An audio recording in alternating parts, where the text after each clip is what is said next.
Hey everybody, and welcome to the Game Addicts podcast, the only spin-off game podcast from the Journey into Comics group about modern game, retro games, anything you like. I'm your host, Brando, along with this podcast player to Mike. How's it going, guys?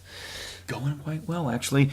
We picked a really good day to do this. Yes, we did, without even knowing it. Really, yes. It kind of came together kind of by itself. It was almost like the stars aligned, you know. But kind of missed you on the last episode. Things kind of out of our control happened. You didn't make it up. We went up and we hung out with apparently somebody who's texting me or tagging me and stuff. I'm going to turn. Oh, it is a voicemail. I don't get those very often. Huh. I know, Aaron. If you've ever listened to Stone Cold's podcast, anytime that somebody's phone goes off, that means they owe everybody listening a beer. Right. So shit. Well, it's at least. Well, that's true. I'll be broke. Anyway, we definitely missed you. We hung out with the other co-hosts from our other podcast. Well, Nate, Chris JIC, Journal of Wrestling, Foodies Watching Movies. His co-host from Foodies, Veronica, and then Silent Rob was there. And we actually, I think me and Rob are going to bring back Sort of Live and just feature that onto the Journey to Comics stuff, because we don't do it very often anyway. So I think we're going to bring that back. And then, honestly, every episode that you're not on is usually one that I travel. And so yeah, usually. The format completely changes. Like, you know how like we've established a little bit of a format. Like, okay, we're going to talk about this, and then we're going to go to news, and then we're going to do this. We decided to kind of do that. That way each show, people know how the shows kind of go. Right. Well, that didn't happen when other people kind of come on the show. We changed it so much that we talked about Villains Con on the last Game Addicts. And it was just I think it kind of started because I said that we recorded the last time that you weren't on is at Villains Con, and we went on to some tangent talking about kind of breaking down some of the what's the word I'm looking for?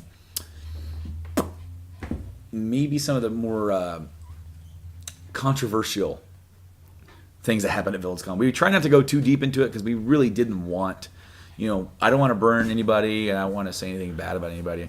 But some things happened that weekend, and we kind of talked about it just a little bit, without being not being too harsh. Right. We just kind of broke it down as we saw it. Today, though, since it's been a while, I definitely want to ask, man, have you had any new pickups? I actually have. I actually got Resident Evil Director's Cut, PlayStation, Resident Evil 2, which I picked it up the other day, and then I got the complete series of the Soul Reaver. Okay. Like I wanted to say the Legend of Kain, but that's Legacy. that's not the whole thing. It's the Soul Reaver collection. You got Blood Omen, Legacy Omen. of Kain, and then you got Legacy of Kain 2, Soul Reaver. Yep. Because they kind of they have like two separate like sequels. Because you have like Blood Omen 2, which is where you play as Kain again, and then a little bit of Raziel, and then right. Then you have Soul Reaver 2, which was on the Dreamcast, and PS2, which you just play as Kain. Not Kain. I'm sorry, Raziel. Yeah. Cool. Well, you got Soul Reaver that you play as Raziel. Yeah. And then Soul Reaver 2 is actually a pre. Yeah. And that's where he does his thing. And then you've got the pre. That is a series that kind of just disappeared. It did. It literally vanished. And I really liked Soul Reaver because it was more of a Tomb Raider-esque. Like it had that Tomb Raider feel to it. It was still action. Yeah. You still had to explore, but you still had your little mind puzzles. Yeah. There's a little thing where he pulls his cloak open and just like sucks everything in. Yeah. He's a vampire. He's a soul vampire. Yeah. I've actually slowed down quite a bit. I'm actually going to say it again here because you weren't on that episode. Last month I picked up Dragon Quest VII. Right. I got that. I tried playing that. For some reason, my eyes have been really fatigued lately, and I think it's because of the drops I have to take for the glaucoma. Yeah. So I don't know if that is. I'm going to ask about it in my next visit, but I don't have the 3D on. I want to just say that I don't have the 3D on. It's just when I'm holding a screen closer to my face, after a while my eyes just start getting tired, and it was hard to concentrate on it when I'm constantly like taking a break and like blinking. Right. So unfortunately, I haven't gone back to it. I want to, because I definitely want to like get more into that. But I did pick up north. I picked up Dragon Warrior 3, which is Dragon Quest 3. Got that on the Game Boy Color, and I picked up Beast Wars for PS1. Now, it's really kind of weird. Sometimes it takes me a long time to actually like accrue series or anything like that. But sometimes stuff just works out where I got Beast Wars Transmetals on PS1, and then it was like 2 weeks later, there's a dog attacking your cat. Yeah. Then there's the original Beast Wars, and I remember I played both of them. They both suck. They're both terrible. Yeah, they're going to be really fun to stream one day if we ever get our streaming thing going, just to show people how bad they really are. But and then that will tie into our next topic. Eventually. But one of our topics. Yeah, one of the topics. The thing is that I also I was very disappointed to hear that like some games, obviously I've been getting pushed back or delayed, and my big holiday game was going to be South Park, right? Fractured but Whole. Yeah. So that got delayed into next year. We don't have a hard date for that yet. So I, with no other game to buy right now, bought the new WWE 2K game. Really? It's my first one in 3 years. I'm kind of glad I waited 3 years. Is it? Yes. I thought that you picked up 2 years ago the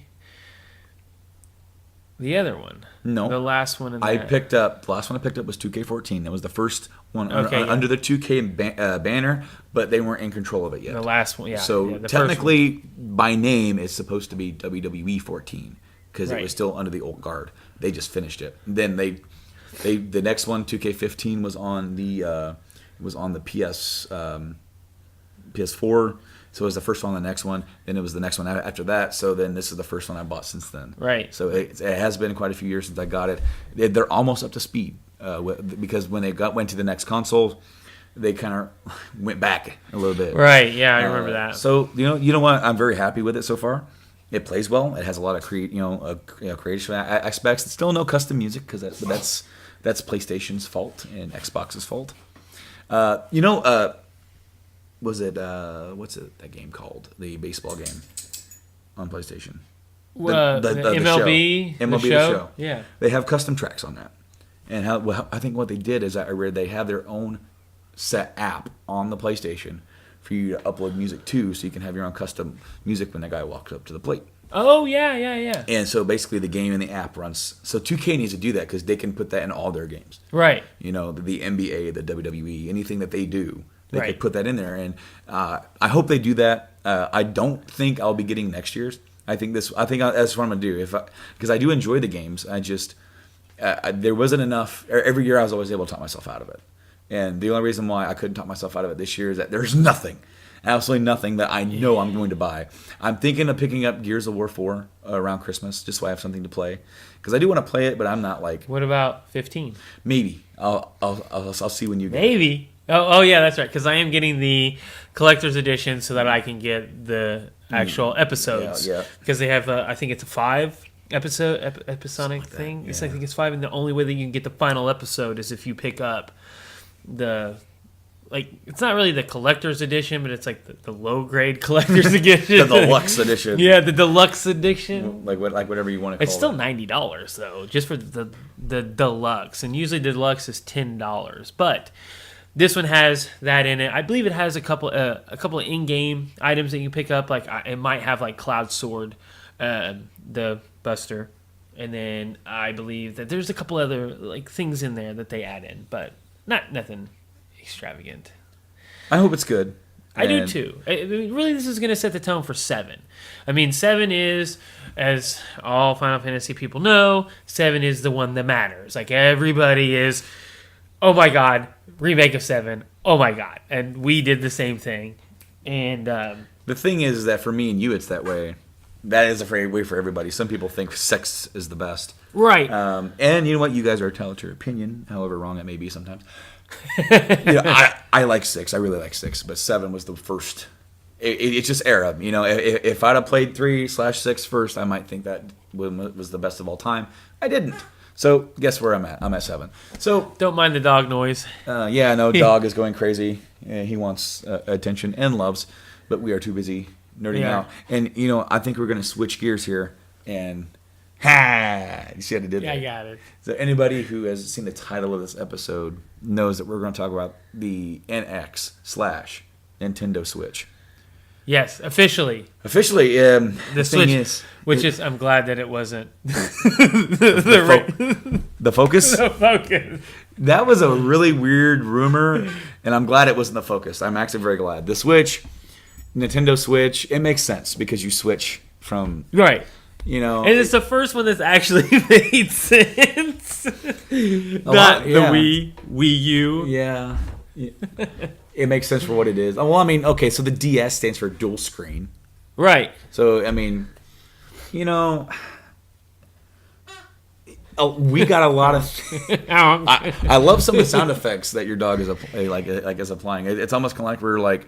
I don't know if you've ever listened to him, but Ray Stevens sounds like these weird sound effects sometimes. Well, this guy, he's sitting here next to me with his little squeaky toy, like, hey, play. Come here. We're not playing. We're talking about games. We're trying to talk about Nintendo. So a lot of things got in this. It was basically like a preview / trailer. It reminded me a lot of the PS4 trailer that we got. I don't know when exactly it came out. Did it come after the announcement? Because it showed the UI. It showed chatting. It showed capturing gameplay. It showed sharing stuff. It basically told you what you could and could not do with like the PS4. So this kind of reminded me of the same thing. It sort of like reminded you. It's like, hey, the dude's at his house and he's like playing, and then he's like, dog's like, hey, I'm gonna go outside. I'm like, all right, fine, I'll take my Zelda and go outside. We see a lot of that. A lot of stuff got confirmed. It is in fact a handheld hybrid module where you put the little screen thing on the docking. Right. And then you can take this thing, the controllers off that, play with it like that.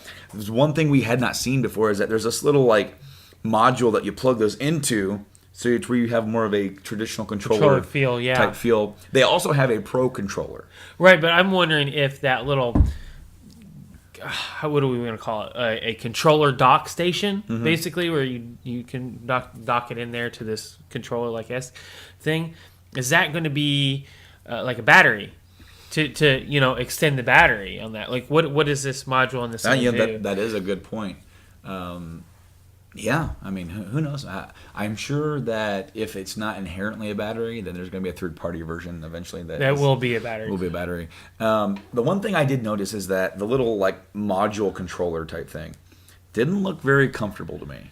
It looks small. Well, because the actual controller parts that you take off of the Switch screen, it's very flat. It's very reminiscent to like a phone or a tablet, right? Where, so it's very flat. It's meant to be that way.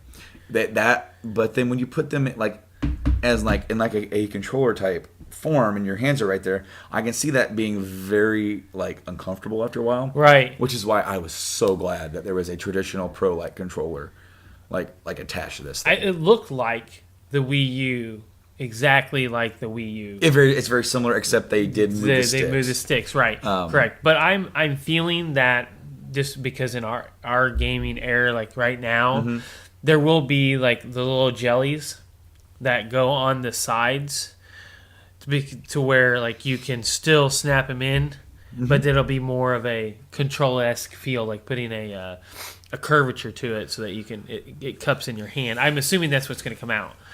They always do. I mean, yeah, I'm very happy the fact that they even put out the Pro Controller. The one thing that does worry me is that for Nintendo, historically, the A button is your confirm button. Yes. So if you like, the one thing is like people are like, why do they put the sticks on the top?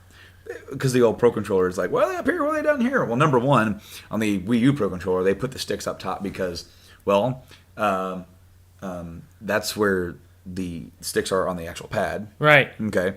And number two is that like that's how you can easily reach the A button. Yeah, and the A button is their primary select button, so it makes sense. I mean, it's not that weird of a setup. Now, when you do play with a third party one, I've held one. I never really played with one. Your instinct is to go to the B button, which is the back button, the cancel button. Yeah. So and you know what? Even when I was playing Mass Effect 3 with the Wii U pad, I kept hitting the wrong button.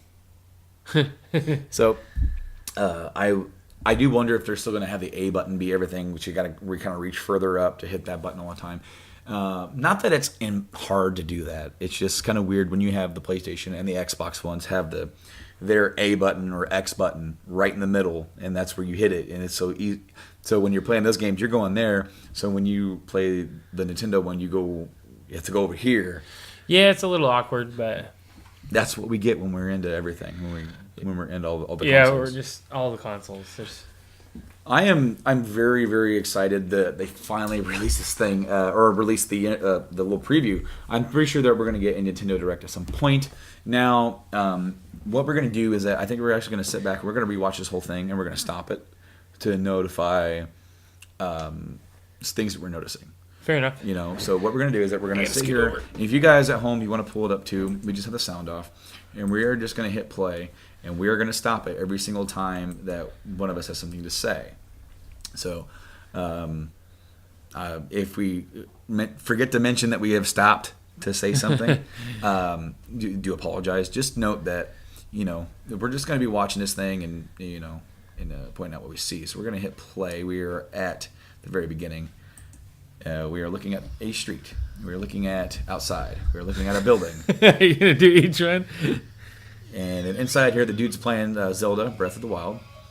And he's got a controller in his hand, and it is the little module. You see, there's actually some form fitting. We're going to pause it. We're actually going to go back, stop it, and we're going to go back to second. Right there. 12 or 14. You can see his curvature of his hand. Well, yeah. And if we take it forward just a minute, you can actually see the plastic. Yeah, I can see the plastic there. I'm thinking that how this thing plugs in, it's they've thought about how part of your hand is going to be ergonomic, holding on to this thing. Well, here's the question. Whenever he snaps it into the module, we'll pause it again because I believe it's not the controllers themselves. I believe it's the module that they snap into that has the curvature. So let's get some gameplay from Zelda here. And my sound is on. I didn't realize that. Well, there's that. Not anymore. Not anymore. Sound is off. So these guys getting intense. Oh, dog saying, I want to go outside. Nintendo Switch logo. Which, did you notice, pausing here, we're actually looking at the module. So here at the module, they have I like the logo. I do too. It's kind of like a weird yin-yang. It is. But it's the two controller parts with the sticks highlighted. So I actually really like that. Of course, here on the dock, we have a couple of slots in the front, which look like to be USB. One of them looks like HDMI, but they might be USB. I think they're USB, but that's a possibility. That would make sense for where they're located at. Mm-hmm. Okay, hitting play. Oh, and I was right. Stopping it. So the thing that you plug the controllers for the actual screen that go in actually have it has a little centerpiece and it has a little curvature thing that goes underneath. So when you're holding it, that won't be so bad. That won't be so bad, but if you're just using the controllers themselves without the module, I think that it'll be very uncomfortable. I'm not sure how much I'm actually going to like that, but I like how they're giving you the options here. They're giving you a couple different ways that you can play this console. So, I really thought, to be 100% honest, I thought that they would make a module exactly this way, but it would be a center touchscreen. I really thought that they would, because they do that. They've done that with almost every past one, excluding the Super NES and NES, where you could play the old games on the new console. I figured that they would still integrate the dual screen. I really did. Yeah, they didn't do it with the N64 either. The N64 either. Yeah, the GameCube, you could play it on the Wii. The Wii games you could play on the Wii U. And they're not doing that this time because they're doing with something completely different. And I kind of thought that there's not going to be enough power if you're going to because that system itself that is the screen part and it sits in the dock. Yeah. Okay, so that's your power. I think there's a little bit extra juice in the dock to kind of help out because the rumor is that when it's on console. When you're going through the TV, it's 1080p, 60 frames. Right. That's the rumor. That's not said in this at all. And then when you're in the handheld, it's 900p handheld, which is amazing for a handheld. Yeah, that's mind blowing. Now, the other part of that is that since that is the main part of the console, to put out another thing that has a secondary screen will be really expensive. Yeah, you're right. You're right. And we all know Nintendo, they try to keep it relatively cheap. They're very good for doing gaming on a budget. They are. Except for their Nintendo titles are $60 for 20 years. You know what? They've actually been trying to do a little bit better about that, about releasing like the Player's Choice stuff. Yeah. So props to them. Yes, they are. However, it's been Pikmin 2 is now just being $20. What the heck? Yeah, Pikmin 2 is just now $20. What was it, retro? I want to say like 50, 60. Well, I know Pikmin 3 for a long time was like 90. 78 and like $90. Yep. Crazy. Now, the rumor is, again, not in this video, they're targeting a $300 price point. Which is great. That'll put it right in line with the other consoles right now. And then I've heard that along with that other rumor is that there's going to be a bundle for $400, but we don't know exactly what's in the bundle. I'm assuming that the new Mario game and Probably a Mario game, and if I were them, I would throw in that damn Pro Controller. or put Zelda in there. I prefer Zelda. I would too. But okay, so we're gonna go forward here. Yeah. Well, actually, before I click yes, there's a green light on the controller. I'm assuming that it would be a battery pack. That would make sense. It might be, but it might just say, "Hey, it's on." Good. Hitting play. He is taking the things off of the thing, sliding them on.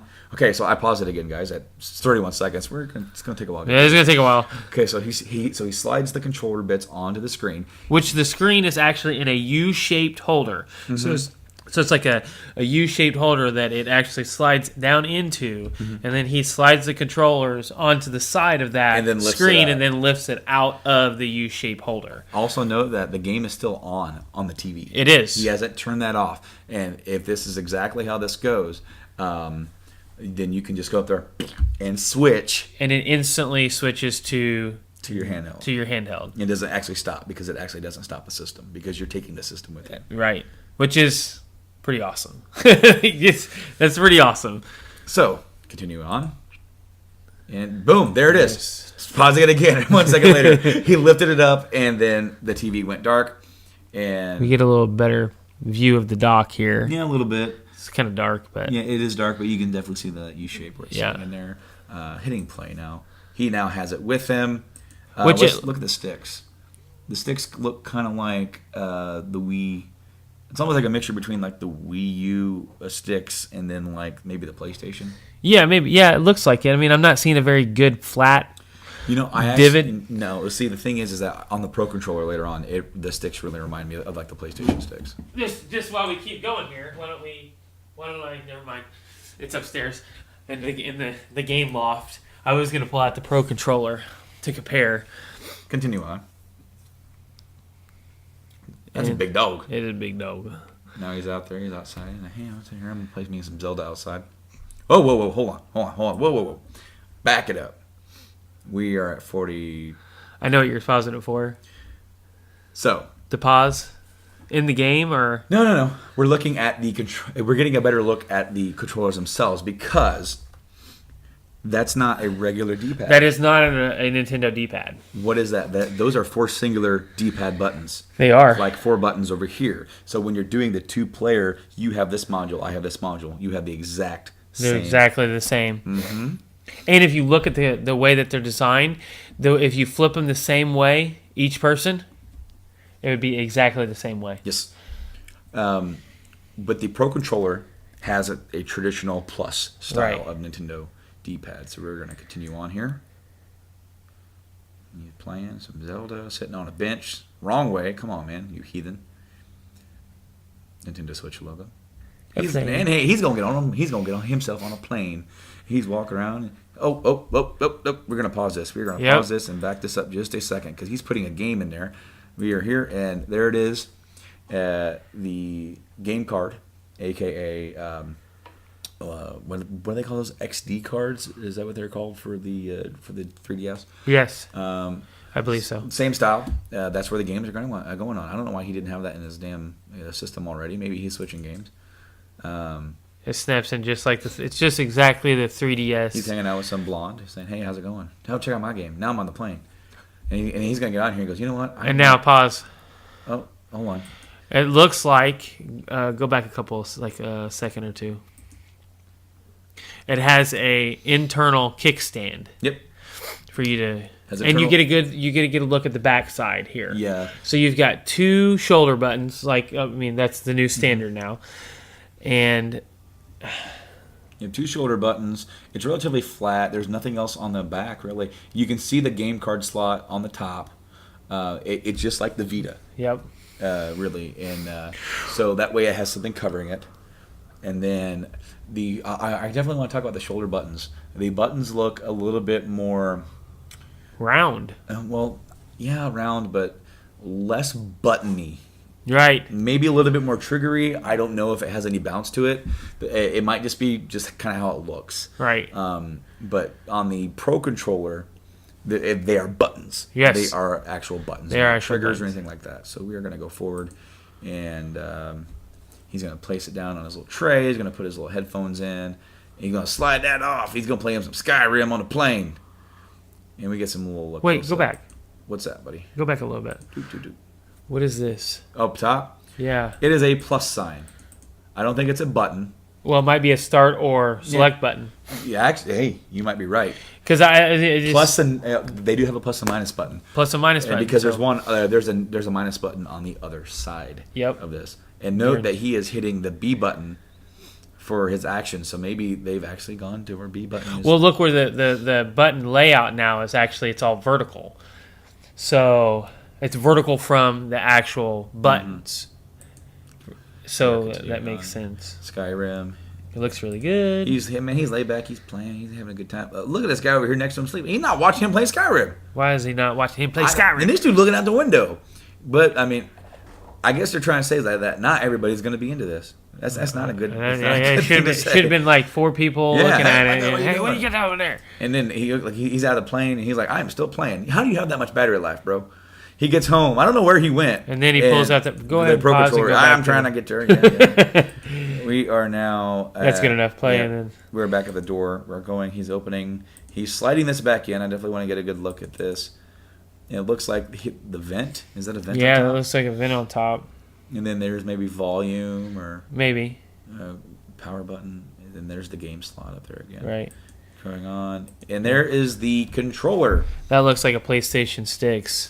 It definitely looks. See, like the camera angle kind of trips you out because it almost looks like the Xbox One sticks, but they are definitely concave. And look at the button layout, the A, how everything's set up is. It's a little bit more plus designed.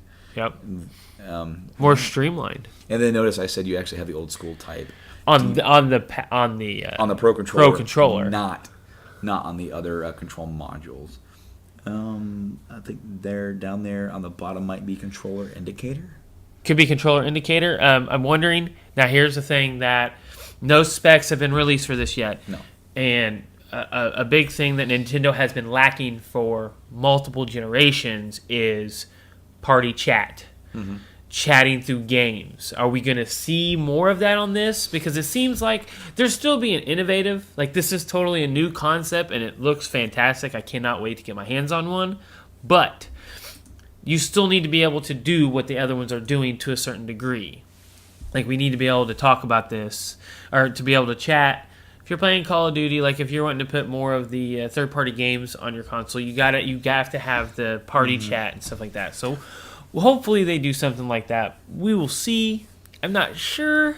I'm not banking on it. I'm not either, because I feel like the reason why they haven't had chat is because of the vulgarness of players. Which is funny because most of the vulgarness is coming from kids that you would think would be playing Nintendo games. The ones that they're trying to hide it from is the ones that are saying it. Notice that there aren't any kids playing this.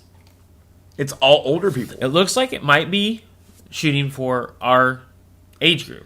You know what? It definitely seems that way because there aren't any grandmas or moms or aunts or uncles playing this. This is all, teenage 20-something people. So this is like that's the majority of people who play their damn games anyway. Yeah. Anyways, but so that's the controller. We're gonna hit play. He's gonna grab it. He's gonna go sit down. Yeah, not TV. And that is Skyrim. He's got flames and then a mace. A mace. And then I want to know, is this the same guy from earlier? And he went on a trip. But yeah. He's got a whole different He's got a whole different living room. Yeah, he's a whole Where different did he living go? room. Where's his dog? Well, what if? Now this is a question that I'm going to throw out there. It didn't show him traveling back, so he might have traveled to another place and had a secondary dock, and he docked this to another Nintendo Switch dock at a different location. This guy he's got multiple houses. This guy's doing well. Yeah. He's got 2 Nintendo Switches. It's not even out yet. He's already got 2 of them. Right. This guy's got connections. We're going to hit play. And he's playing Skyrim with a traditional type controller. Fighting a dragon. He's having fun. Nintendo Switch logo. Now a bunch of hippies. These hipsters on an old school van. They have it set up on a... Pausing it here on like a sort of like a holder dock for like screens or something like that. It looks like it's specifically designed for a car because it has a attachment to attach to the headrest. Yep. And then it has a bar that sticks out so that it can be like a tablet display style thing.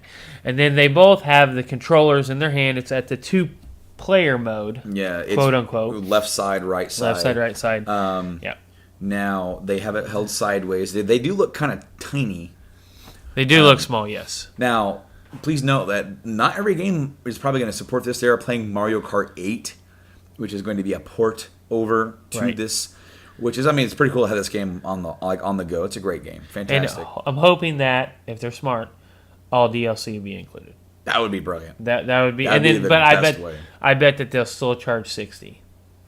Yeah. I mean that'll be I would too. That's the way to do it. I would too for them. I mean, it's been out for a couple years, but I mean, if you are releasing all the DLC, that's one thing. Right. Now, note that this thing might have some limited buttons. They're holding it, and they each have a stick, and they have like the 4 buttons, but can't use the shoulder buttons. Yeah, so there's there's 2 shoulder buttons, but they're off to your side, and it's like I don't know how that's going to necessarily work. I mean, then again, it's like. They've been able to utilize games that use like the Wiimote sideways that have less buttons. So that it's not like they haven't done this before, but I think only multiplayer games that are going to be ported to be able to only use buttons. Look at their hand, the way that they're holding their hands. It looks like that there might be shoulder buttons on that side. There might be. It looks like that they might be pushing on a button. We'll have to see if we can get a better view of the actual controllers. I don't think it actually shows that sign of that controller in this, though. We are going to continue on as they're playing some Mario Kart. They're having fun. And then they're going does. We'll have to they're playing Mario. Whoa, I want to go back. I saw they're pulling up to the go-kart place, but then it shows him. He's got his fingers on the inside of it. Yeah, that's where that slides on. So I don't know if there's buttons on that side. Yeah, we haven't got a good view of that side of the controller yet. But he's definitely, by using it this way, it definitely flips the button usage because then the A button is your confirm, your X button is what he's using to probably press gas. Right.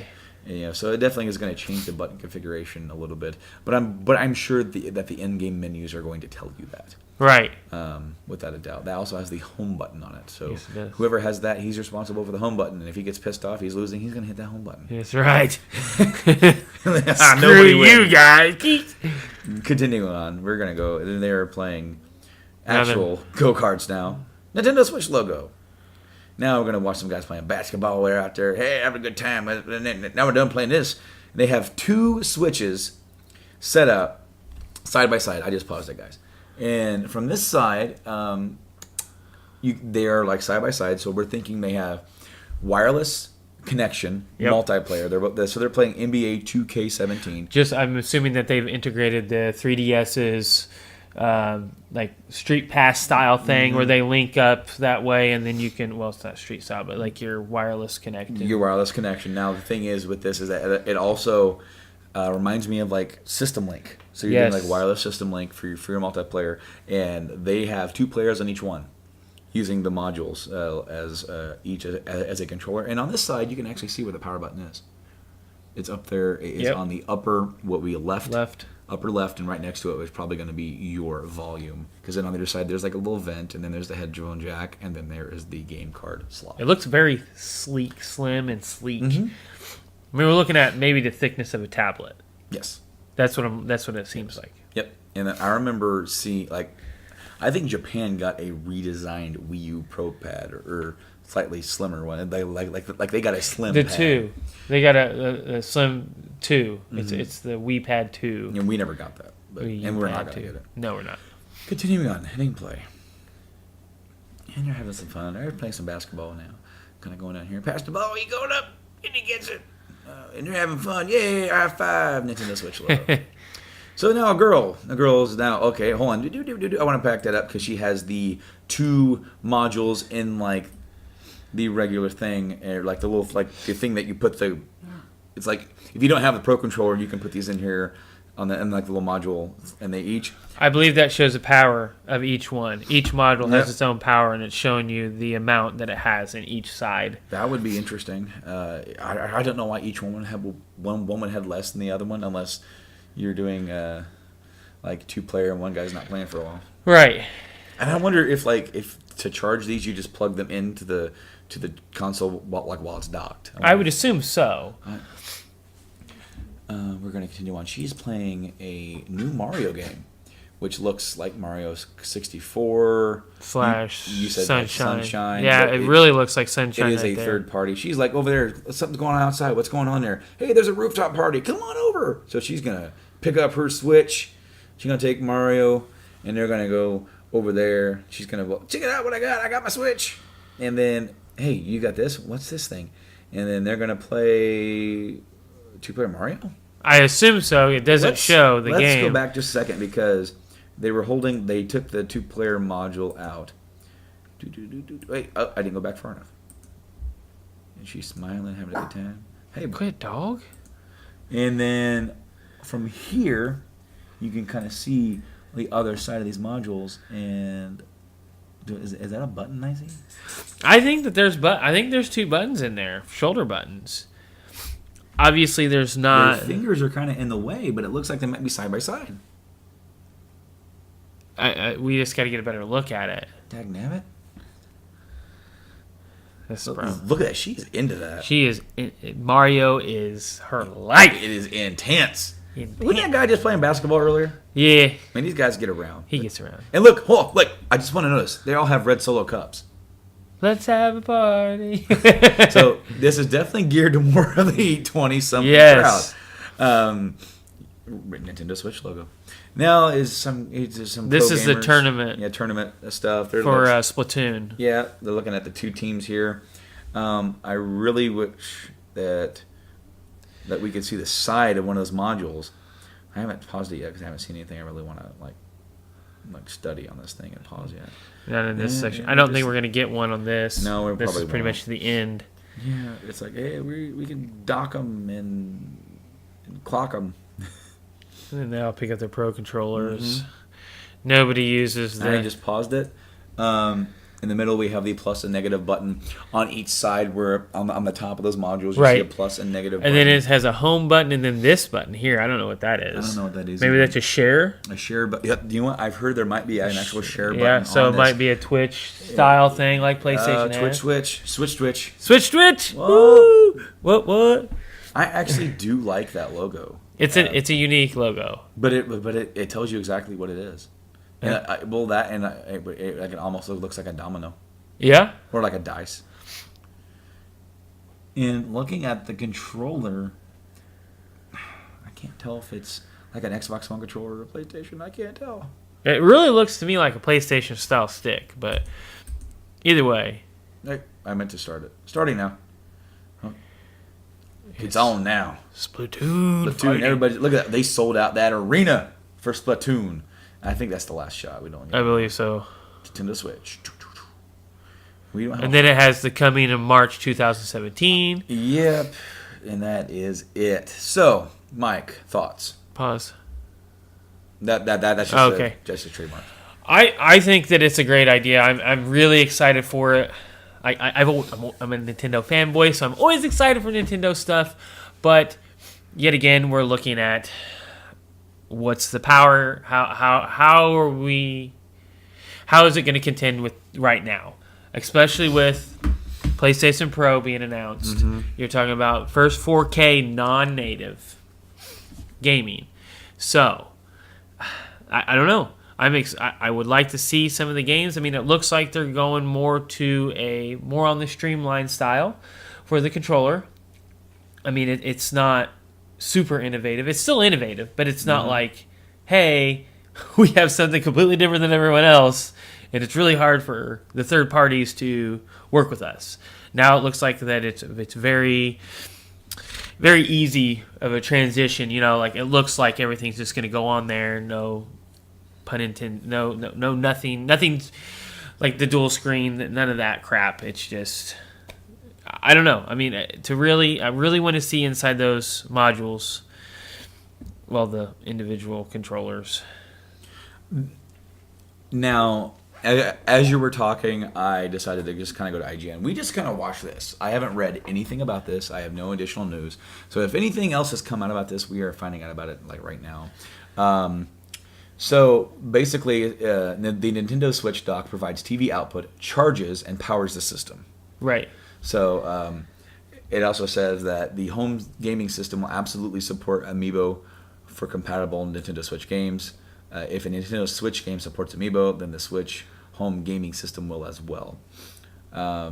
It clarified a couple more features, including the function of the dock. The dock has been created so that it is extremely easy to seamlessly switch from playing TVs on a game to transition to a mobile platform. And Nintendo continued, the dock is not the main console unit of Nintendo Switch. The main unit of the Switch is the unit that has the LCD screen, which has the two Joy-Con controllers attached. Joy-Con, that's what we're calling them. Yep. And it's spelled joy, like joy. Yep. The main function of the Nintendo Switch dock is to provide the output to the TV as well as charging and providing the power of the system. According to Nintendo, the Joy-Con controllers named Joy-Con L, Joy-Con R, will be included along with the Nintendo Switch system. I hope so. No, you got to buy those separate. When asked if Nintendo Switch will have touchscreen support, Nintendo declined to comment. We'll make additional announcements on the Switch hardware later before we launch the product. Huh. So they are not confirming right now whether or not it has touch screen. So basically, what that tells me is that they're looking into it. Yes. Or it can do it, but they're not saying that they're going to promise that every game is going to be touch screen enabled. Now, as far as anything else, again, it's like I haven't really read up on it too much because, we just got off work, got home, and watched the video. And hopped literally. On here. So, honestly, how do I feel about it? I feel like it's exactly what we expected. Yes. All the rumors, all this, all that, it is pretty much right on the money. It's exactly what I thought. Now, we don't know specs, we don't know how powerful it is, but what we can conclude is that it is powerful enough to run Skyrim. Remastered, yes. Remastered. So what does that necessarily tell us? Well, not much, because that means it probably is going to be as powerful as a PS4. Yeah, I would say close. I mean, the Skyrim is running 720 on the Xbox One. So it'll be a little step up from there. I mean, nothing noticeable. But, yeah, I mean, it's looking at about the same thing. At work, I saw a picture of all of the studios or publishers working with the Nintendo and partnering to release games for this system. Now, there's a caveat to that. Why? Because Nintendo has a habit of scaring off third-party people. Yes. So how long this will last? Will it be forever? Will it do great? I think it has the potential to do great, especially if they market it right. It is different. It is a new idea. While it's like, look at the mobile market.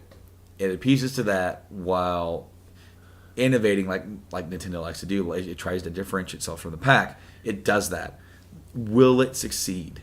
I don't know yet. I feel that this is going to be a more successful console than the last two. Than the last one. I can't say the last two because the Wii is... Oh, the Wii was... the top-selling console. Yeah, the Wii was crazy. But I feel like this is going to really bridge the gap. Mm-hmm. Because Nintendo has been doing their own thing. And as I've said before, the innovation they do is all great. I love all of it. But it is not appealing to everyone. And you really have to love change. You have to love them being innovative like that. And really them doing that, they're really hurting. What's this? Samples of the partner. Yeah, these are the system, the companies. But it really hurts the third party members coming to it, as I've said before. But we just pulled up this, so we'll talk about this. So the developers / Bandai Namco publishers who have agreed and are looking at developing games for the system. So we have 505 Games, Activision, Arc Systems Works, Atlas, Bandai Namco, Bethesda. That is a big deal.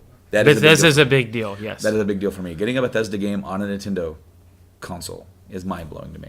Yeah. We have Capcom, Codemasters, EA, From Software, Frozen Byte, Game Trust, Grasshopper, Gung Ho Hamster, Anti Creates, Koei Tecmo, Konami, Level 5, Marvelous, Maximum Games. What is this? I cannot read this one. Something Software. It's some Japanese. See. Sorry, Japanese company. I can't read your name. Parody Bit, Platinum, Sega, Spike Chunsoft, Square. That's a big name. Starbreeze. I don't know what that is. Take-Two Interactive, Telltale, THQ Nordic. Yeah. Tokyo RPG Factory. Ooh. What's this one? I can't remember. That was it. TT Games. That's. I know what it is. I can't. Damn it! I can't remember. I can't either. TT. I'm gonna look it up. Okay. Can move on. Ubisoft, Warner Brothers, some other thing I can't pronounce. Autodesk, Freeware, DNA, Epic Games, Havoc, all this stuff here. Anyway, so we have a lot of companies here, pretty much almost all of the major ones that aren't, that are third party. They're all. It's literally TT Games. Just TT Games? Yeah, British company. It's a British video game publisher. What have they done? I don't know. I'm looking. You better. I've seen that logo. Games published. Go to Games published. There we go. Legos, Lego Star Wars. all the Legos. Okay. Yeah, literally all the Legos. And then a few of Lego Dimensions. Yeah. Lego. THQ Nordic, I believe that is the company. That's Nordic Games, which I can't remember what. Are they the ones that made Darksiders?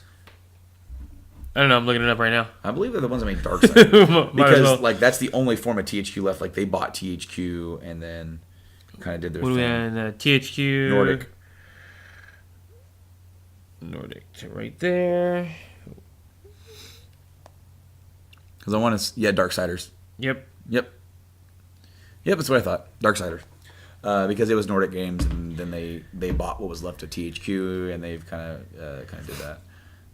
A Vampire Tale. Mm-hmm. That's all Windows.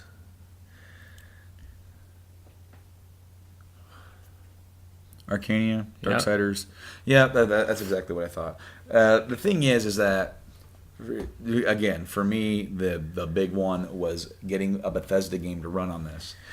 So, and we got to see actual play of that. That's a big deal. What's the other ones? Havoc. Yeah. Well, down here are a lot of the software or the engine guys they work with a lot of the other like the Havoc engine, Freeware, like a lot of that stuff go into the other games. Right. But Bethesda's big, Capcom is big, Square. Again, Square's huge, and EA coming back, Activision, getting all these guys back in because EA they've really kind of steered clear. Yes, they have. Some of the Maddens went to Wii U. I don't really know what else. Mass Effect 3 went, but it didn't sell well. So how quickly can they run these guys off? I don't know. Let's hope they don't run them off. But it looks just kind of like how we thought it was going to look. And it does and it doesn't. I kind of expected it to be that way, but I didn't think there would be like Wiimote style. I thought there would be Well, actually, yeah, I did. I don't know. It's really weird. Now, right here we have. We're looking at pictures. Oh close yeah, up. that is not like a PlayStation. It's a weird. I think it is more like a PlayStation 1 than it is anything else. It's hard. Well, because they have like the outer rim, and then I think that's a concave. Yeah. Or convex. Which one is? Concave goes in, convex goes out. Yeah, convex is out. Convex. And now down here we have the three. They look like the GameCube controller buttons. Or no. The 64. 64. Like the C buttons. Yep, the C buttons. But this is actually a D-pad. Right. Now down here we have the little square with a circle. I think that's a record button. I think so too. That's what it looks like. Look like one. And then over here on the opposite side, as they are, is that a button? That's a button. That's a button. By God, that is a button. We can see a picture of a guy sliding the Joy-Con controllers. There's the home button. There's the others. Search a little bit more on the pictures and see if we can't find a better look at the Joy-Cons. At the Joy-Cons. They have posted some pictures. I actually might have to go to another article. Oh wait, no, here. I think it just shows pictures from the video though. I'm thinking so too. Advertisement. Yeah, it's just from the damn thing. All right, so here's what I'm gonna do. I'm gonna type in Google search because Google search just does everything. Joy-Con. I'm gonna type in and see if there's any individual pictures of this damn thing. Closer look at the modular controller, the Joy-Con from The Verge. So thank you for The Verge. So hopefully there's some like really close-up pictures. Close-up pictures. And we're waiting. The internet is loading. Yeah. It's from the damn. It's all from the. Come on, Nintendo. We got to know. Right. And they looks like there are buttons inside of it. Yeah, that one picture we saw right there, it looks like there's some buttons that rest up on there.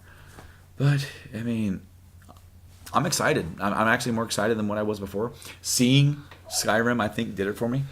Yeah, that's a big game. Because I expected Nintendo stuff to look great. The Skyrim, I mean, Bethesda's games always have a tendency to run like crap sometimes. So sometimes, yeah.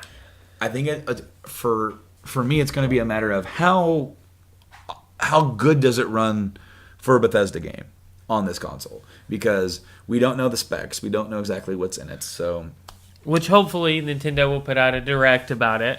Yeah, I mean, or have a press conference. I would prefer a press conference, but it's going to be a direct. I mean, I think I did see something from Nvidia saying, "Yep, the Integra's in there," but I didn't see what they didn't say which one it was. They didn't, right. So we don't have an idea.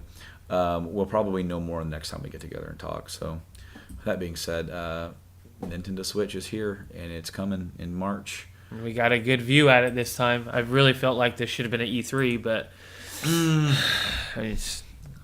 honestly, I think they didn't want to. I think they wanted to do this. I think they wanted to have it where it was by itself and no one else is talking about anything else. I think they wanted. It's a good idea. I mean, they wanted. Honestly, I think they should have did this like a month ago. True. Yes. But be that as it may, they did it today. Another thing that came out today, the Red Dead Redemption preview. Or teaser. It says it's a trailer. It's a damn teaser. This is all you because I've never really been into the Red Dead. Red Dead Redemption is a fantastic game from last generation. They released a trailer for it, so we're just gonna play this. And I don't think I'm gonna be pausing it so much as I am doing. Well, maybe more like commentary. So we get a screen here of a good wilderness. So it's nice outdoorsy because the great outdoors of the first Red Dead is something, because it's big open world, but it does really good outdoorsy stuff. And I tell you what, I am gonna pause it right here because there's that nice cool little outside scene. And for those of you that don't know, Mike went to the bathroom because he has to pee, so I'm doing this all by myself. So professional in this podcast, I'll tell you what. The stars are out. The whole thing with this is that it gives that. I think it might be around the same time period. Of course, the first Red Dead was around like the 1910s, 1911 or something like that. I can't remember exactly what year. So it's like right at the very end of like the Old West era. And it kind of seems like this is going to be the same. So we're going to hit play and continue here. So we see a farmer with what looks like a horse with like a deer. We see canoes and people kind of going down there. Buffalo with a steam train, and then the old general store. Now, the idea here is that they released a teaser image, a couple teaser images a couple days ago, and then it looks like the very end here where you see. I'm going to pause it here. And count. Is it 1, 2, 3, 4, 5, 6, 7? 7. So what are we looking at? Are we looking at like a Magnificent Seven type deal? Are we looking at Seven Samurai? That kind of thing. Seven Samurai. So like, by the way, Mike's back from going pee. Yes. I told them he went pee. If anybody's ever watched the show, I have a bladder the size of a penny. That's small. It's pretty small. The teaser image that they did for this had the 7, and the end of it has a 7. So I think this is going to be a more gang type thing. Of course, is it direct? Since it's Red Dead Redemption 2, I feel like it is tied into the original game. Unlike where Red Dead Redemption and Red Dead Revolver aren't tied in together at all. They're 2 different time periods. Question: You think it'll be after the boy kills? Spoiler alert! After his son kills the man that kills his father. Do you think it'd be like a continuation of like what he does with his life, like starting a gang? Might be interesting. I don't know. This also might be right before that. I don't know. The thing is that it seems to be kind of set. It might be set around the same time. The original Red Dead Redemption was set around 1910, 1911, right at the very end of the Old West, and so this doesn't really give us too much other than the steam engine, which was around even before that. So out of the 2, though, it's like both of them were sort of released at kind of the same time frame. The thing is that that was definitely more of a teaser thing than the Nintendo one. It actually kind of showed you a lot.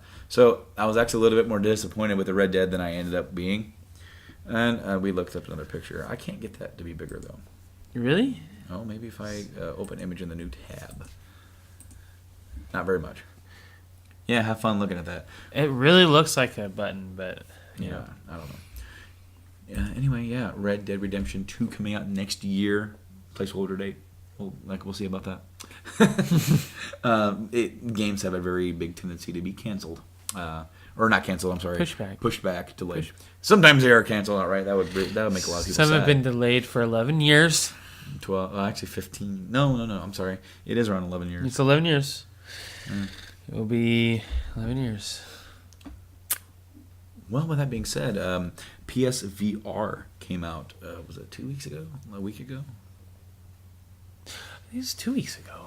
I'd have That's to look it up again. I think it actually might have been. No, it was a week ago. It was a week ago? Yeah, it was a week ago. So PSVR came out, and it's selling pretty well. I've heard it sold around. They're anticipating about a couple million units sold by the end of the year.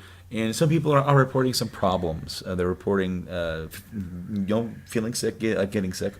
So that's with the whole motion. Motion, yeah. And then there's some problems with, I think somebody complained they were playing Drive Club, and the configuration was so bad that he had to keep his head like this, over his right left shoulder, in order to keep the camera straight for driving straight.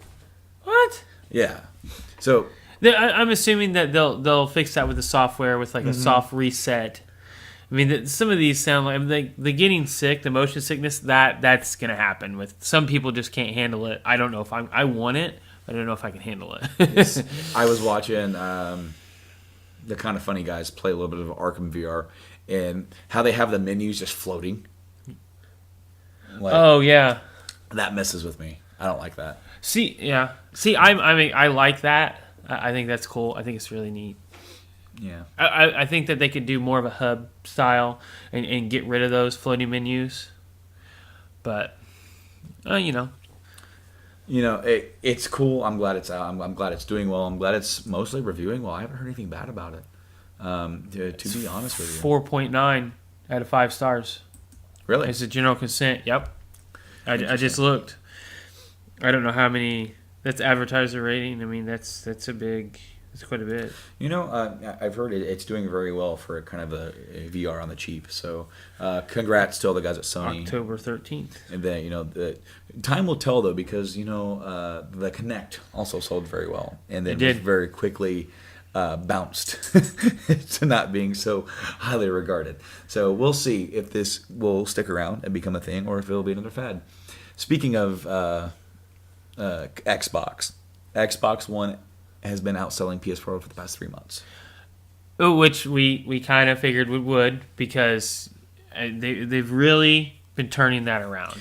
The Xbox One S, if nobody has an Xbox yet, it's definitely the console to get. Yeah, if you're thinking about getting an Xbox, definitely get an Xbox One S. The Scorpio, which is their 4K console, is a long ways off yet. So a year at least. Yeah, it's at least a year. If you are definitely into 4K gaming and you want that, then okay, wait. But if you're like, you know what, I just want a badass gaming console that can also do 4K video streaming and also 4K Blu-ray, which I want to say the last time that you and me were together, we did a review of the PS4 or like Pro event. Yeah. And I want to clarify something that we said. We didn't really know this at the time, but you mentioned that maybe they could add 4K Blu-ray support later, like they did with the regular Blu-ray, like how it wasn't like out of the box. You had to download an update. Right. Well, the PS4 Pro will not have a 4K Blu-ray drive. Yeah, it's not native, so. I mean, it will not do 4K Blu-ray at all. So there will be none, which I don't understand that. Xbox One S has it. It's Sony's own creation is Blu-ray. They created it, and they won't put it in. That boggles. It has to be price. Has something to do with price. But the thing is that when you like PS4 Pro comes out next month, okay, and when you're telling me that it cannot do 4K Blu-ray playback, yeah, that messes with me. I mean, it's like you said, it's their creation. They created Blu-ray. They have created this thing, and it just why are you not putting it in there? Like, I don't understand that. That is that is the one thing that like says I don't want to get a PS4 Pro. Granted, I'm not in a situation where I need one. I don't have any 4K TVs. I don't know what you're talking about. Well, I mean, okay. I actually want to switch topics for just a second before we go on to our actual topic of the show, an hour in. Yeah. Yeah. I want to know, because you said that you are getting a PS4 Pro because they are going to have Skyrim 4K. Yes. And you're still doing that? I'm still doing that. What about when Skyrim goes to portable on Nintendo Switch? I'm not telling you. I'm getting into. Are you telling Joanna tonight about this? I am. I'm gonna sit down and she's gonna watch it. Is she gonna cry? Oh, are you gonna tell her that's even in there, or are you gonna wait for her to see it? I'm gonna wait for her to see it. I'm gonna pause it and I'll be like, "What do you see?" Mm-hmm. Because it's more gameplay. It's actual gameplay. Now it's not 4K quality, but it's still great quality. Yeah, we'll see, and that's going to be the difference. I mean, that to me, it's like even though the console can't do 4K, having that game on the go at all is going to be a feat. I mean, you're talking about a 200+ hour game on the go. I mean, that's what Nintendo's good at. I mean, let's just put it that way. Nintendo is good about mobile RPGs. Yeah, but I mean, this is even like this is like a game the size of it's a freaking Bethesda game. Yeah, it's huge. I mean, it's sort of unheard of to have that game kind of be portable. But I just I had to know. Oh yeah, you knew it. I knew the answer. I just wanted you to say it. So, yeah. The other thing that we were going to do is this was going to be the plan before the whole Nintendo Switch reveal came. Is that I wanted to kind of go through and give 5 7th generation games that you must play, and that is Wii, PS3, Xbox 360, and basically these are our favorites. These aren't necessarily this is what we consider the best. This isn't what is widely. This is like these are games that we think if you haven't played these yet, or if you're just getting into that generation of system, because sometimes people come in late and they go, you know what, it's done. Now I'm going to go in. Yep.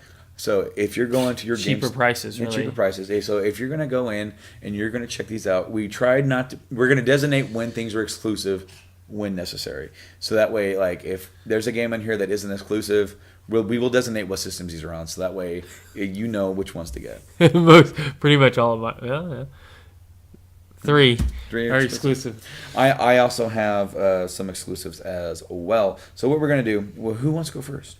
I will go first. You will go first? I will go first. All right. Okay, so starting from, Xbox, Forza 4. It's a great driving sim. I like racing games. It is great. Most Wanted. That was actually a launch title with the 360. Okay. And that was the first game I ever owned. Right, I bought Need for Speed, Most Wanted. The first one, not the updated one. And that's not even the same game, is it? It's the same name, but it's completely different. Yeah. I mean, like, completely different style. Most Wanted basically follows the same path as Underground.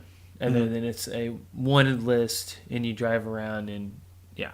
It's really good. Then, Forza, obviously exclusive to Xbox. I was supposed to mention that. Skyward Sword.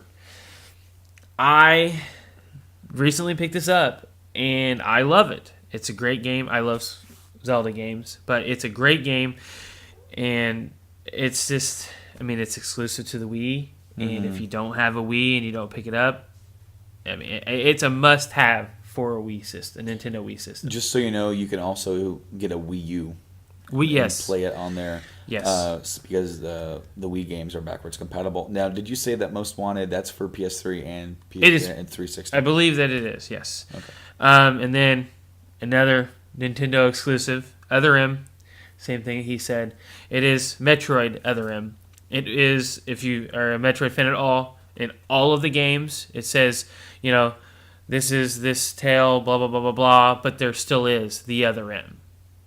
And this was it's a side, it's not a side scroller, it's a top scroller, / side scroller / first person shooter. They did this weird thing with it. It's done very well. Actually, it's probably one of the better ones done, actually. It's great. And then I put this in here because it's great. We've got a lot of buzz right now.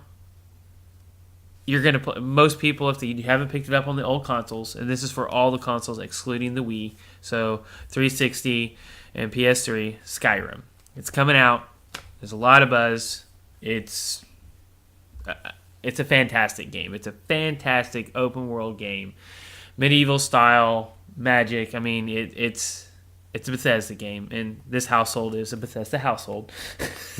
So, that's my actual list with some honorable mentions. Now, when I was in this era, I was a PC gamer. I was a WoW gamer, and basically, I got a consoles to play the first-person shooters. So, I mean, that was like I was at the World of Warcraft first-person shooters. So I got an Xbox and Black Ops. It's the better one out of all of them. I mean, play it, but there's so many now out that they're almost all the same. When do you think that they're going to do Black Ops HD remaster, that you have to buy the new Advanced Ops for $80? Deluxe edition, not even the original. That you need the Advanced Ops disc to play the other. The whole thing with Infinite Warfare, Modern Warfare, that is a mess. Yes, it is. That is a mess. That is such. They don't believe in their damn game, is what it is. Yeah, exactly. They don't believe in their damn game. They don't believe it. They don't believe in Infinite Warfare. Battlefield 1 is tomorrow. Yeah, is it tomorrow? It's tomorrow. Tomorrow? Oh man. Like, are you in line for that? Are you getting it? I'm not getting that because I've not been a Battlefield fan. I like the first-person shooter stuff, but I don't like. Battlefield is it's much larger than a Call of Duty map. It is huge compared to that. I don't like the fact that when you play in there, you have a lot of the campers. Now, when I say campers, it's not like Call of Duty campers. I'm talking about the vehicle campers, where people literally don't do anything in the game but sit and wait for that vehicle to get blown up by somebody else and then jump in the second it respawns. I don't think that's fun. The vehicles, they're neat, but man, if you get in a Harrier or any type of aircraft, and you know what you're doing, and you've leveled it up, you're basically invincible. Like some of the jets in the last Battlefield game, you could literally fly around, and you had infinite amount of IR flares, so that you would never get shot down. And the only way you're going to get shot down is by another plane with a machine gun, which is really fucking hard to do. So, or a free shooting RPG, which if anybody knows, that's really hard to do from the ground, to shoot a plane. Well, free shot. I think one of the most famous GIFs or videos online is some dude jumping out of his plane, shooting an RPG at another plane, and landing back in his plane. And that's the World War II 1967 Battlefield game where he does that on. So, yeah. But, I mean, I just haven't been on board with them. It's so hard because I don't have the best eyes. I really don't. And I actually just now have 4K. And I've always had, really far behind in TVs. It's been really hard for me to see those really small details. Like Battlefield is such a large map. You have to have really honed in eyes and really good clarity on your TVs to really pick up that small, slight movement where you're like, oh, movement. It's hard. I've had difficulty with it. So that's one of the reasons why I've steered clear of those games. But I am done. Your turn. Okay, so I'm going to start off with my honorable mentions first. I won't talk too much about them, but Arkham Asylum, Batman Arkham Asylum. It's available on both systems, PS3, Xbox 360. Please note, I don't have any Wii games because I have a couple that are good, but I'm not sure if I can put them on like a big final list because I didn't really have much love for the Wii. I had a Wii, so I had a lot of games. So. Well, you definitely played it a lot more than I did. Mm-hmm. I had it while I was deployed too, mm-hmm. and that's what I really played a lot of these games mm-hmm. on. So Arkham Asylum, great, probably one of the best first superhero games in any. It blew my mind at the time. I was like, man, this is the best Batman game I could ever imagine. Of course, then from there, you start there, and it opens you up right to Arkham City and to Arkham Origins. Mm-hmm. This is like a prequel. So I definitely just put Asylum on here because those other games are actually better than this. But you got to start with Arkham Asylum. Yes. Next one, Red Dead Redemption. Fantastic open world game. Rockstar does a fantastic job with this. They never lack in quality. They're one of the better open world developers. So Red Dead Redemption came out in 2010. We are now just getting Red Dead Redemption 2 in 2017. Mm-hmm. So they take their time. They do it right. See, the thing is that Red Dead Revolver came out and it was a much different game than this. They basically said, let's take that and merge that with Grand Theft Auto, put it in the Old West. And then so it's like, well, it's open world, but all it is desert. Like, well, then let's make it pretty desert with some hunting and some bandit hideouts. And then it's like, so you got stuff to explore. You have stuff to go get. You have flowers. They have all this other collection stuff that you can do that to trade in, get money, upgrade your stuff, get a new horse, get new weapons. Right. Yeah, it's a big, deep game. Really good. Dragon Age Origins on the PS3 and Xbox 360. Great, fantastic game by BioWare. It's an old school type BioWare game where it's a lot of reading. Right. So have fun with that. And then this is a more of a medieval type setting. Yes. With you've got your dragons, you've got your like zombie type ghoul things. I can't remember exactly what they're called. Golem. There's a really cool Darkspawn. I think I played through Origins. I never did play through 2. I got 2 and I started 2, but I didn't get to beat it by the time Inquisition came out. Right. So those are my honorable mentions. Now I'm going to go straight into it here. Exclusive to the PS3. Exclusive to the PS3. Metal Gear Solid 4.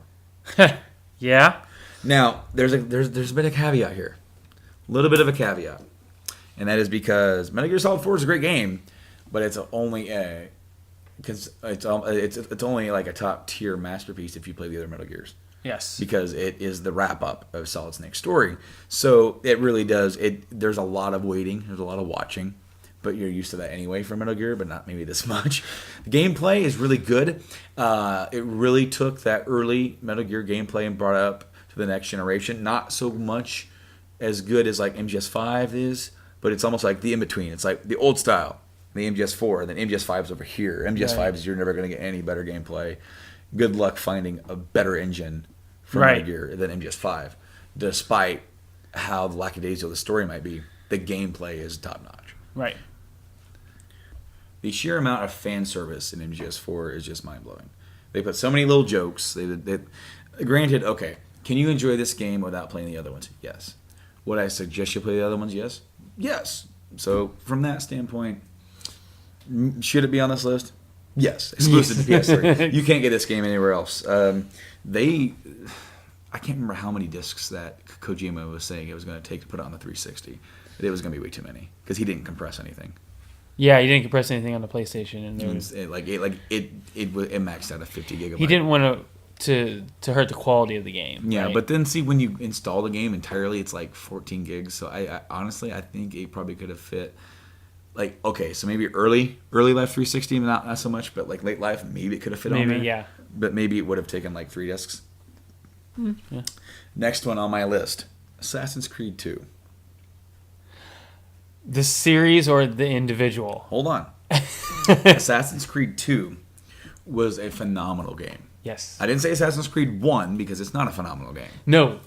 Assassin's Creed 2 is amazing. I'm saying, are you stating Assassin's Creed 2 as the Ezio story?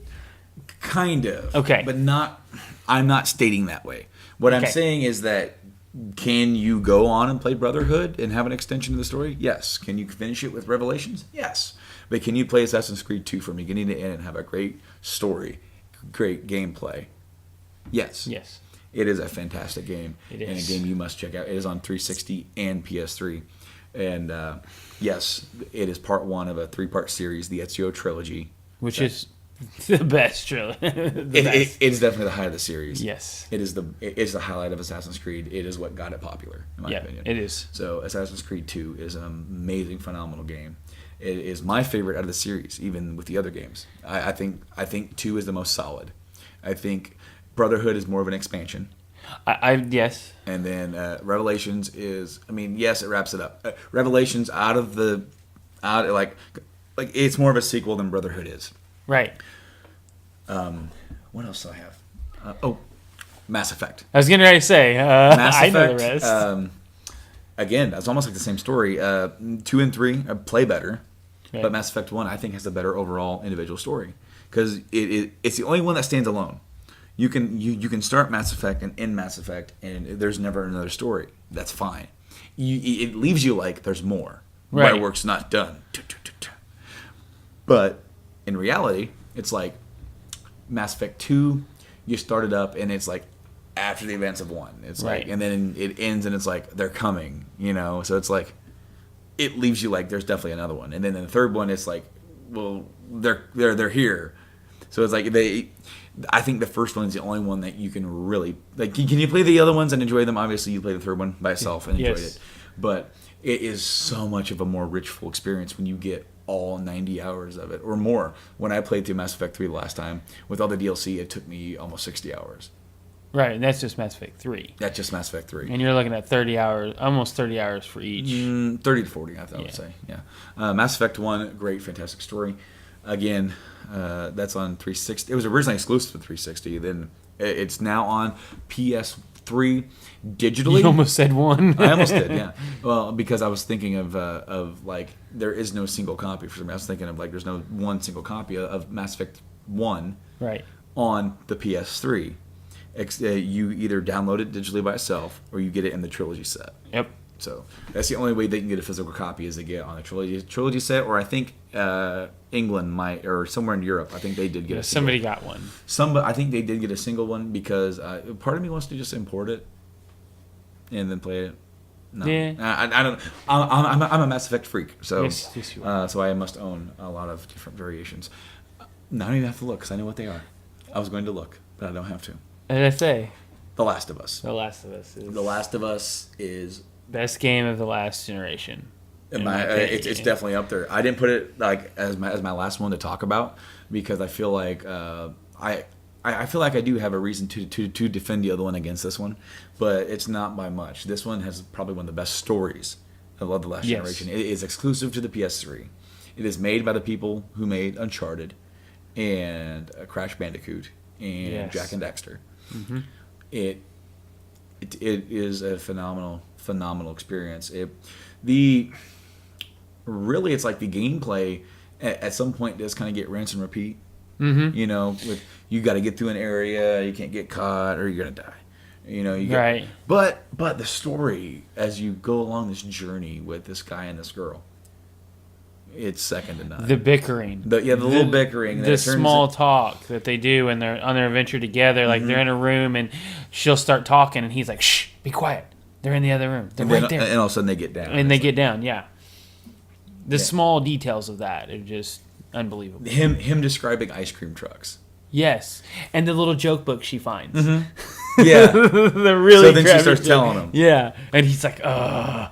And then finally, there's one that's funny to him. Yeah, that one's kind of funny. Last of Us is great. You can actually buy that on the PS4. They did a remastered version of that, which looks beautiful. Yes, of course. Oh, which by the way, Assassin's Creed 2 is going to be on PS4 as well. PS4 and Xbox One. Surprise! Because they're doing an Ezio Collection HD. Yeah, that doesn't surprise me. And then they just released the Return to Arkham HD. Yep. A lot of remakes coming in to fill in those gaps of those new games. And then I feel like there might be an HD of Red Dead. I believe so. I did. Now we did mention earlier that on Xbox One it is reverse compatible. Mm-hmm. Backwards compatible with 360. So if you have that version, you could, or if you have an Xbox One, you just go buy the 360 game and you pop it right in and it plays. Yep. I did see while we were kind of looking around the computer that Red Dead Redemption is coming to PS Now, because that's kind of how they do the backwards compatibility for PS4. Yeah. So if you have PS Now, then you can play it that way. My last one, best game of 7th generation. Grand Theft Auto 5. Yeah. Now, I say that. Now that year, that game won Game of the Year against against Last of Us, and we were like, "What?" But it does more. It does have a lot more to. I mean, there is so much to do in that game, but I say it still is a complete game, as just an individual game on its own. Still Last of Us, but Grand Theft Auto 5 Grand is Theft Auto 5, phenomenal game. They were able to do something with that game that they've not done yet, and that was have a great, phenomenal story. The stories have always been in the Grand Theft Autos. You know? Yeah. I mean, Grand Theft Auto 4 did not have a great story. It's You know, the other ones on the PS2 they're just there. They're fun. This one was it was in depth. It was detailed. Right. You had 3 main characters. You had 3 different backgrounds. 2 of them were connected, and you know, Franklin kind of comes in later. You could switch in between them. It was a long game. It was a big game. You could do so much in it. There's still a lot to do. There's still stuff that hasn't been found. They're still doing stuff on the online mode. That is still going. That game did get a PS4 and I think it's an Xbox One. I think it did, but I don't know. So they did get an extra, like a newer version. There's nothing on it to designate that it's a remastered. It just says Grand Theft Auto 5. And they added first-person mode, and they added new music. They added some more missions. So they went back and they did give you more stuff for your bang and your buck. It's not like an HD remake, or an HD or an up-res. Yeah. It's we did up-res it, but we added a little bit more. Right, and it's like we are giving you more for upgrading to this if you're doing so. Right. And then by now, I'm sure the price has dropped a little bit for used copies of that. But that game, it is probably the best open world game I've ever played. Because everything plays well. I still say Skyrim is a good one, but I like that era. That's my time. It's different though. What I'm saying is that the driving is good. Yeah. The shooting is good. Yeah. Everything is like as good as you can possibly think of it. Because in GTA 4, the driving kind of sucked. The shooting kind of sucked. They didn't have it nailed down. They nailed it down. And the flying's great. Oh yeah, the flying is great. Yeah. It's really hard to do, but it's great. Yeah, man, GTA 5. So I hope everybody enjoyed this episode. I hope everybody enjoyed our big recommendations. Normally we do like one recommendation. We just gave you a bunch of them. Yeah. So go back through and check out all these recommendations for the last console. Get them all. Buy them all. In fact, I thought it was very cool that we didn't have a single repetitive one. We only had one, and that would have been The Last of Us, but we already knew that was coming. So I'm so glad I introduced you to it. I'm so glad I made you play it. it's a great game. It's fantastic, and I hope you guys enjoyed our little long, comprehensive review of the Switch. And I hope to know more soon. I do too. So, with that being said, I think this is going to wrap up our episode. Yeah. It's been really good to be back here with you. Definitely missed you on the last one, like I said before. Yeah, it's unfortunate, but I think that we've got it all wrapped up now, and that won't happen again. Next episode that we do is probably going to be a look at In 7 Day, which is going to be Mass Effect Andromeda. Hopefully by that time we'll have some more details about the Nintendo thing. Until next time, though, I am your host, Brando. And I am your co-host, Mike. And we will see you later.